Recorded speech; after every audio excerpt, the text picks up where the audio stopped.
নোয়াখালী সোনাইমুড়ি এটি 5 তারিখে যখন বিক্ষুব্ধ জনতা ওই দানব পুলিশের বিরুদ্ধে যখন স্লোগান নিয়ে একত্রিত হয়েছে থানার সামনে, তখন সেদিনই থানার ওখানে দারোগা ওসি এদের সরাসরি গুলিতে 6 জন নিহত হয়েছে এবং সেই 6 জন নিহতদেরকে বিভিন্ন হসপিটালে নেওয়া আনার জন্য যেই ছেলেটি কাজ করেছে, পরবর্তীতে ওই 5 তারিখের ঘটনায় 2 জন পুলিশ হত্যার অভিযোগে, থানা আক্রমণের অভিযোগে 3 জন তাদের এই যে ইমাম হোসেন সহ আরও 2 জনকে গ্রেপ্তার করে এবং গ্রেপ্তার করে তারা আজকে 1 মাস 10 দিন কারাগারে।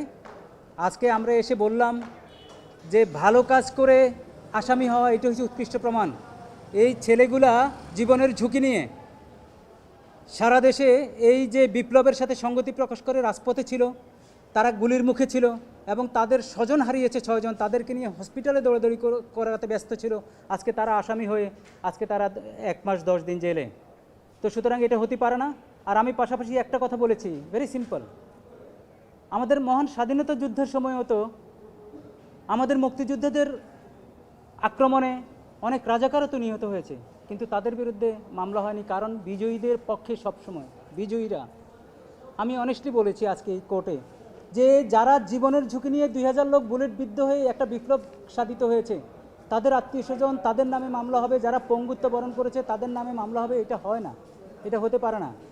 তো সুতরাং আমি বলেছি, আর এফআইআরে ওই যে 2600-2700 মামলা দেওয়া ওয়ান অফ দ্য, এটা আমি আজকে কোর্টে বলেছি 23-26 হাজার।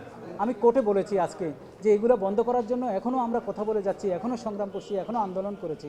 আমাদের মধ্যে কথা সিটিজেন সম্মান পাবে, আমাদের মধ্যে কথা সিটিজেনকে রাতের 2টা বাজে টেনে হেঁচড়ে তার পরিবারের কাছ থেকে যাতে কেউ তুলে না আনে, অপেক্ষা করবে ভোর হওয়া পর্যন্ত।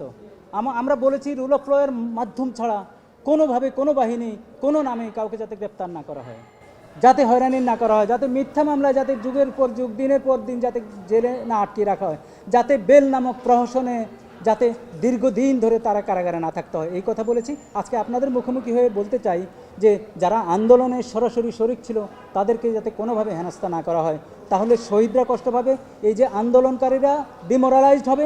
ভবিষ্যতে এই ধরনের আরও আন্দোলনের সময়ে যখন প্রয়োজন হবে এই তরুণদের, যুবকদের, তখন তারা আর আসবে না। সুতরাং তাদেরকে এনকারেজ করতে হবে, তাদেরকে সাহস দিতে হবে, তাদেরকে প্রোটেক্ট করতে হবে। আজকে একজনেরই জামিন হয়েছে, ইমাম হোসেন, আরও 2 জন কারাগারে আছে, নাইম হোসেন এবং আরেকজন, ওরাও এখনও কারাগারে আছে। তো আজকে ইমাম হোসেনের জামিন হয়েছে। আমরা মহামান্য আদালতে আমরা মনে করি একটা ন্যায় বিচার হয়েছে এবং জামিনের ক্ষেত্রে একটা লিনিয়েন্ট ভিউ আসবে।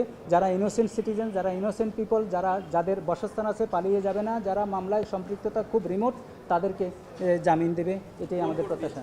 এটা আমাদের কোর্ট নাম অ্যানেক্স 10, মিস্টার জাস্টিস ইকবাল করিম মহোদয়ের বেঞ্চ। পুলিশ হত্যার কিন্তু অনেক মামলা হচ্ছে, পুলিশ বাদী হয়ে অনেকগুলো মামলা হয়েছে। সুতরাং এই প্রশ্ন আমাকে যখন করেছেন, এটা তো ইনভেস্টিগেশনের ব্যাপার, ওখানে হচ্ছে, এটা ওদেরকেই সবচেয়ে বড় করতে হবে। অনেকগুলো মামলা হয়েছে। আমি কোর্টে সাবমিশন রেখেছি, যেই লোকগুলো আপনার রাস্তায় তারা প্রটেস্টে ছিল, তাদের এই ডকুমেন্ট দেখিয়েছি তাদের প্রটেস্টের। দেখেন এই প্রটেস্টার, অর্থাৎ যেগুলো ক্লিন, যেগুলো প্রটেস্টার হিসেবে আপনার সামনে এসছে, সেই প্রটেস্টারদেরকে তো আপনি প্রটেক্ট করবেন ভাই। ওরা জীবনের ঝুঁকি নিয়ে আপনি তারা হত্যা মামলা দিয়ে দিলেন, তাই না? এখন এক্স্যাক্টলি তার তো এই ঘটনাগুলো তো তার, এই যে দেখেন ছবিগুলো তার দিয়েছি, সে কোথায় কি লিখেছে। আমরা বলেছি যেগুলো একদম ক্রিস্টাল ক্লিয়ার, যারা আন্দোলনে ছিল তাদেরকে সম্পৃক্ত করা যাবে না।